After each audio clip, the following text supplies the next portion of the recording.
You've probably seen your favorite pros or streamers pull off crazy kills in scenarios where they probably shouldn't. They could be pinned down in the worst possible situations, and yet somehow they always seem to come out on top. Meanwhile, there's you. You peek a corner, and before you recognize there's an enemy on your screen, you've already gotten one tap. It leaves you wondering, what makes you and the pros so different? Hey guys, it's Konpeki here, and I'm a Radiant coach who's helped thousands of players like you rank up through my Immortal roadmap program. And in this video, we'll be going over the top 4 mistakes that ruin your peaks, causing you to die, as well as how to fix them to play more like your favorite players. So let's get started. For our first mistake, many players overlook learning the peeking fundamentals, causing them to give up their peeker's advantage and not capitalize on the best techniques. In order to guarantee that doesn't happen to you, first, one of the best ways to improve your peaks is by using the T rule, a concept that helps maximize movement speed relative to the enemy's crosshair and their line of sight. This is important because any forward movement towards your enemies make you an easier target. Think about it. If an opponent runs straight towards you, the enemies won't appear to move left or right on your screen, making them an easy target. However, if the opponents move perpendicular to your crosshair, directly left or right from your perspective, they'll be at their maximum speed, making them much harder to track. This means that the optimal path is always directly left or right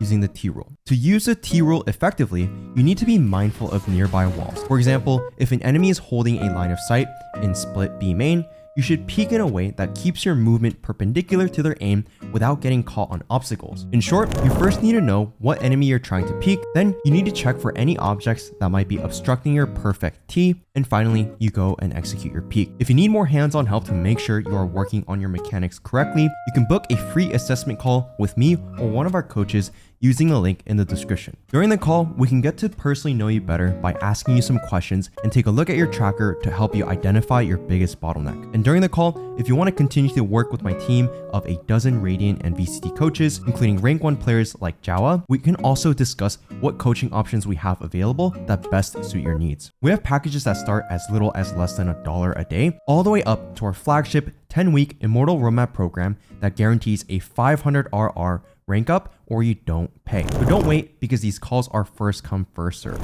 Okay, now that you've learned how to peek effectively with a T rule, many players will want to instinctively re-peek after missing or getting shot at. But this can be just as costly as peeking poorly, especially if you don't understand how normal peeking and re-peeking are different in the way you should be going about them. This leads us to our second mistake, messing up your re-peeks. Once you've already been spotted, the chances of you winning a gunfight when you re-peek are very low. For example, there could be a high chance that there might be more than one enemy now waiting for you to peek, ready to punish you instantly. Even if you land the first shot when re-peeking, if there are multiple enemies holding the same angle, they'll be able to trade you very easily. That means that in the best case scenario, you're still only good for one, which is generally not something you should be aiming for. Another crucial factor to consider before re-peeking is how peeker's advantage can work against you if you re-peek an angle. When you peek an angle for the first time, the advantage is in your favor because you're probably catching the enemy off guard. However, when you re-peek the same angle, the enemy knows your position, leaving you with only a very small window of time to kill them. Since you're coming back to the same angle, the enemy doesn't need to track or adjust their aim. They can hold the same angle and instantly fire the moment you show yourself again. This problem becomes even worse when you consider another important factor of re-peeking angles. The enemies could have repositioned. Even if you only unpeeked for a few seconds, your opponent could be standing slightly further back at a different elevation or even holding a slight off angle. As a result, if you pre-aim where an enemy previously was, your crosshair placement might not be perfect, making the fight much riskier for you. Of course, re-peeking is very tempting and sometimes even necessary. So how do you do it while minimizing the risks? Well, changing your own position is one of the most effective ways to counter this. Instead of re-peeking the same angle, try to move to a different spot. For example, on Haven as a defender, you can peek C long initially, then you can move behind the box by the doorway, which can catch your enemies off guard when they try to execute. The key is to stay unpredictable. A fresh off angle will make life difficult for your enemies and make them afraid of clearing other angles on the site. But let's say you're an attacker and you can't easily change your actual position. Even slightly adjusting your positioning can create a fresh angle that isn't expected. Even a small step to the right or left, forward or backwards can change the defender's crosshair placement, making it easier for you to catch them off guard. When re-peeking an angle, it's also important to remember that shoulder and jiggle peeking are extremely useful tools that most players don't use often enough. Most people know that when done correctly, it's one of the most effective ways to gather information without putting yourself in too much danger. But how often do you use it as a way to peek an enemy? If you jiggle peek and an enemy fires a shot, you have an opportunity to catch them off guard by swinging. For example, you're jump spotting hookah on bind as a defender and spot an enemy. As soon as they see you, especially if you look like you'll stay there by jiggling, they'll start shooting, trying to force you back or spam you. However, instead of running away, you can turn this into an opportunity. Many players will try to shoot through the wall, expecting you to stay hidden, but if you peek while they're still firing, their aim and recoil will be off, giving you a chance to take them down before they can react. This might be an extreme example, but even if the wall is solid, you can still use the classic jiggle into wide swing technique to initially pull the enemy crosshair closer to the corner, after which you punish them by going wide. Finally, the most important way to improve your repeaks is by using utility. Whether it's your own util like a drone, flash, or stun, or even asking a teammate to assist, it's extremely powerful. Of course, we don't always have the most supportive teammates in your games, but it's not just limited to their utility. For example, you can use your own molly or grenade to flush an enemy out of an angle where they might be holding you.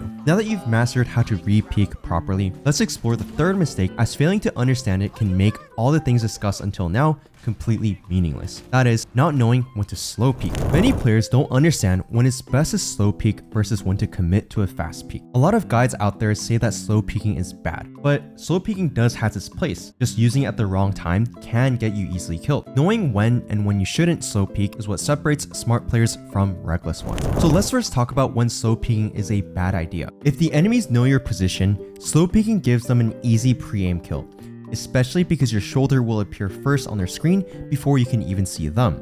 To avoid situations like this, instead of slowly peeking out, you should jiggle peek or fully wide swing to catch them off guard. Alternatively, you can reposition and hold a different off angle.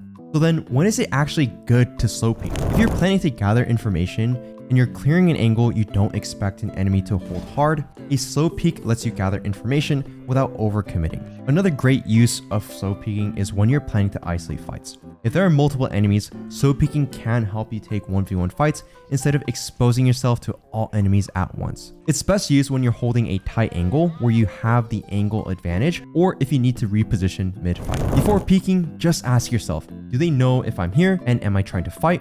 Or am I just looking for info? Answering these questions will allow you to decide whether to wide swing, slow peek, or even jump peek if necessary. Now that you know when is the best time to slow peek, let's move on to the fourth and last mistake that's ruining your peeks: your subpar crosshair placement. Although this is one of the most talked about topics when it comes to peeking guides, many players believe raw aim is what separates pros from casual. But crosshair placement is just as important, if not more so. Even Radiant players don't always land insane flicks. They rely on proper crosshair positioning to minimize the need for fast reactions when they peek. So you might be wondering, why is bad crosshair placement such a big mistake when peeking? There's an obvious answer, but also one that many players overlook. The obvious answer is if your crosshair isn't already near the enemy's head, you'll have to react and move it there, which increases the time it takes to secure the kill. Those extra few milliseconds can be the difference between winning and losing a gunfight. But just aiming at the head level isn't enough. Crosshair placement isn't static. It needs to account for enemy movement, distance, elevation, and the type of peek that you're taking. For example, if you're holding an off angle, you want to place your crosshair further from the wall because enemies will typically peek farther out if they don't expect anyone to be there. When peeking downwards or upwards, such as splits B heaven, your crosshair placement must adjust for the vertical difference. A common mistake many players make is keeping their crosshair too rigid rather than adapting to the situation. For most players, poor positioning and game sense often lead to bad crosshair placement. If you're not positioned properly, your crosshair will naturally float too low, too high, or off to the side, which forces you to adjust mid-fight and potentially expose yourself